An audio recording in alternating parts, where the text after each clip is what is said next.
Speaking about some super fun stuff, how about this minigames update, man? Minigames update. Yeah, I mean, I there's mean, some good stuff here. Overall, most of these were, like, really needed. The Bork instant teleport with the Varrock armor 4 to Bork is kind of nice. The Champion Scroll Challenge is the one that stuck out to me the most. You can get 65k Slayer XP a day or a week if you have all the Champion Scrolls unlocked. You just go and kill them, and they give a certain amount of combat and Slayer XP. But 65k a week for Slayer for probably 10 minutes of your time. I mean, that's that's pretty good. There's some worthwhile stuff there. Evil Tree got reworked. Definitely better XP, fire making, and wood cutting. Familiarization now gives you a consumable ticket. However, you can only have one. These don't stack. It would be just really stupid if they could stack. But instantly when you finish familiarization, the triple charm effect, it doesn't instantly start. You have this ticket. You can bank it. However, you can only have one at a time, but you can use it as you wish. Maybe when you get a Water Fiend's task, a Glacor's task, that'd be a much more efficient time to use it. They did some fish flingers, yeah. Blah, blah, blah, blah. Yeah. Phoenix Slayer stuff, Skeletal Horror stuff. So overall, it's pretty good. And really, there wasn't too much in the patch notes that stuck out to me today, besides just the an offhand Armadale crossbow came out today for Commando Xylena, and the armor crossbows got scaled to tier 75 instead of 70 to match the other God Wars stuff. It's about time. Apart from that, I mean, just the Corporal Beast gravestone. Seed Aside breaks down tree seeds now. I really would like to get that item. I think it's a pretty solid item. Might buy it with Thalers. Might be good for killing like Adimus and other Slayer creatures. You just kind of like CBA to pick up the seeds. May as well have an item that breaks it down into farming XP. Yeah, it's a pretty solid item. Yeah, that could be a good item, because there are enough seeds in this game, and they're all worthless at this point, even some of the most expensive. And speaking of the Thalers, because that's exactly what I want to talk about, is that whole minigame thing going on. Is for those who don't know, the Thaler update basically is just a minigame update where every 3 or 4 days or something like that, the system will reconfigure itself, and there will be a minigame in the spotlight. So it will shed light on older minigames where you can gain these Thaler points, where once per minute during a spotlighted minigame you can get a Thaler point. Otherwise it's once every like 6 minutes in a non-spotlit minigame. But what it allows you to do is you can play any minigame you basically want to get these points and rewards to buy from a store. And that's really cool and all, but on like the first day, it was pest control. I gotta say, it was very nice to be in there, but they didn't have any of the patches as Thaler points. And that's what really people are going for, is those patches. Because not only do you need to get the base set, but then you need to update to Elite, and then you need to update to Superior. And there are some clans out there that almost, require the Superior as a part of entries, which is very nice in some aspects, but it takes forever to get. Yeah. And that drove me nuts, because as much as I wanted to play it, I couldn't stand the amount of lag that the more popular minigames have been experiencing, right? Because if you go and do like Trouble Brewing, the minigame, the deadest minigame, deader than dead, you have to find people to help you unlock the music track. It's pretty sad. You and I have been there at one point. And nobody's basically played it since 2003. Yeah, so, I mean, it's so bad. I find it amusing it's just that like, it's actually on the rotation. Yeah, but so they spotlight something like that, and maybe it gets a couple curious people to go and, if anything, get the music track. But during the popular minigames, like, these servers and worlds are so bloated with code right now that they can't handle more than like 400 people on a server at times. You definitely start to feel the server lag, and especially if you have like 1,000 people and like 700 of them are all in the same spot. It's just absolutely terrible. You just get this awful server-wide latency. I mean, it doesn't really affect some of the minigames so much, but it takes a lot of the fun out of it. Like in Soul Wars, you're trying to line yourself up, you're gonna snipe somebody, and all of a sudden you just sort of freeze.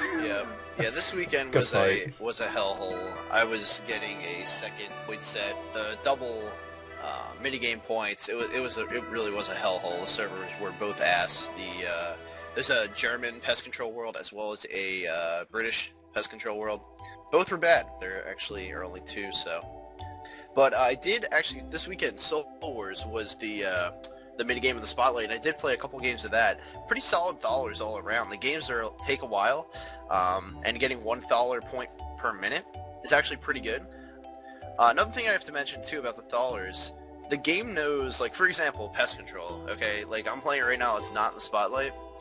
It knows how long you've been in the game. Like some games I earn 0 Thaler points, and then it's like every 4 games, basically every 5 games, I'll get a Thaler point. The games are so fast that the 5-minute limit never gets reached, but the system is something in check to know how long you've been in the minigame and rewards it, when necessary, I guess, when you've spent your 5 minutes in there, whether it's across multiple games.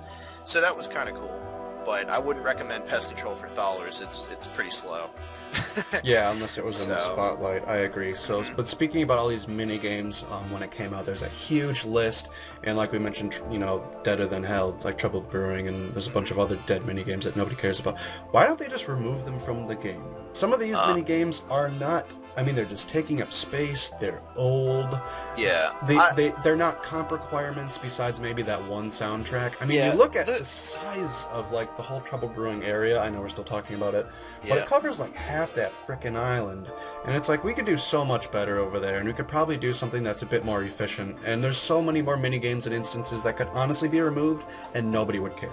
Nobody would shed a tear, because people haven't played them in a decade. And nobody would even bitch. They wouldn't even be like, bring back 2011 Scape for Trouble Brewing. Like, no, it's not gonna happen. Yeah. And I feel like they should just start cleaning up the game and removing some of the older content that doesn't matter. People have no idea about. New players have no idea about. Old players probably forgot about until I mention it. How about this one?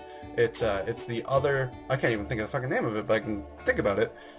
Not the mini game for Livid Farm, but it's the other farming mini game where it's like Vinesweeper. Yeah, how many people forgot about that? Yeah, people don't even know it exists. I actually forgot that existed. Yeah, I mean, I definitely agree with you in Trouble Brewing, and definitely that harmless area. That definitely, like, something needs to happen there. There's like nothing going on. It's kind of just like a dead area. It's like, hey, there's cave horrors here, and there's Trouble Brewing, and then you had to help. Do a couple quests there, right? Yeah, there was like some pirate quests there. I think there were 2. But apart from that, being a clue scroll area, for some elites and stuff, like, just some content there would be nice. Yep, they should really, though, consider maybe if they want to help out their servers, just getting rid of some old content. I don't think it would necessarily break anything. Maybe something they could do if they want to add more stuff, because Lord knows having 200 people on the servers and already having some sort of lag in areas is just annoying. Another thing that annoyed me on the Thalers reward list was the fact of the springs. Springs and the spring cleaner were not there. Springs are really, really overpriced right now. They're close to 7K each. That's because that spring update came out. I've been saying this for a while. They really overestimated the amount of springs in the game. If you actually take a look at it, I mean, it costs 10,000 instantly to charge it up. Now, while I would not recommend that, because basically you're just pissing away 10k springs, you can obviously upgrade it by just using the item. Every time you use a spring, it breaks down an item. It also gives you an upgrade, like 1 point, or 1 charge, I guess, of an upgrade to get your spring cleaner up and running. But the first thing is, springs haven't been in the game as long as items like Silverhawk feathers, note papers, etc. It was a addition late last year. So, number one, there aren't that many in the game. The reason I know they think there are more in the game than there actually is because they set the spring hold limit to 250,000. Who in the hell? Like, it went from 500 springs holding to the ability to hold 250,000. And the buy limit, I think, is it 500 now? I think they upped it from 100 to 500. Like, who's putting 250,000 springs in their cleaner? Is anybody ever going to use that in their lifetime? No, honestly, it goes so slowly. I'll bring it to bosses with me, even if I'm like, beating the crap out of Bandos or something. I get like a rune pickaxe, very common drop, and it'll use this thing, and I gotta say, like, even if you're killing like air roots or something that will drop rune consistently, it doesn't drop it enough. It takes forever. So there's no point. And these springs, I gotta say, within like the last 3 or 4 months of me playing, I've probably gotten 1 spring drop off the squeal, off of the daily points. So it's not something that's easy to do. It's like Silverhawks. And I can say like that the spring cleaner, it's nice in a way. It kind of breaks up for bonus XP. I mean, as high level player, I don't need the XP, so I just make it into money, because, more money. Right, absolutely. I mean, you look at it this way, like, even at the price it's at right now, 7K, right? Okay? Yep. you are basically, let's say we go slay Ariads, or we're at Godware's Dungeon, for example, just killing the original 4, obviously not next. Let's say you get a rune, you get a rune drop. As a high-level player, the item's gonna sit there. Dropping K, I can basically break it apart and have it bank the Runite Ore and the coal in my bank. It's still profit. Like, even when the spring was under 1k, I was using them. The spring's at 7k, I'm still using it. Otherwise, the item's going to sit there. It's still money to be made, and it's effortless, almost like. It's one inventory spot for basically gain. But what I'm saying is that it would have been nice if that was on the reward system. I mean, Silverhawks are on there, the feathers are on there, the boots are on there, the damn note paper's on there. I'm not saying it's like the best thing to buy on there, because I don't think it is, but then again, look at the people who have gone for trim comp, Castle Wars. Think about if Thalers was out for all those Castle War games that those trim comp people got. Think about how many like spring or like feathers could have came into the game. Yeah. For all those Castle War games, like they gotta feel like shit. Yeah, for all those people who worked very hard and every day, and now they can just sit there, do Castle Wars, get the Thalers, and when it's spotlit, you know, obviously they're happy. Spotlight Thalers at Castle Wars is probably pretty incredible. The only thing, is there any way that we can take the Thalers and turn them into tickets, or is it just, because I don't think there is. No, so, you don't turn them into tickets, but they have all the decorative armor in the shop. So I think what they could do is buy some armor with the actual tokens they receive, and then buy some of the Thalers, and it could speed up the process. Probably. Faster. I'm not exactly sure what the comp requirement is. Is the comp requirement to have all the armors, or is it to actually, like, is it 5,000 games? Like, it's like to wear a set of that really prestiged armor, basically, which... So technically it is easier to get now. Yes, so with the system in mind, minimally before the Thalers came out, if you won every single game of Castle Wars, it would take you something like 800 hours or more, which is a very long time, but people are obviously willing to do it. Now with the Thalers, if you play the game, you'll get about, let's see, it's a 20-minute game. If it's not in the spotlight, you'll get 3.2 Thalers. So that's going to go towards your armor. And if it's in the spotlight, that's 20 Thalers. Unfortunately, it still takes quite some time. Alright, I'm Kyle. And I'm Nathan, and thank you for listening to Two Girls, One Comp. Don't forget to like, comment, and subscribe for our future podcasts.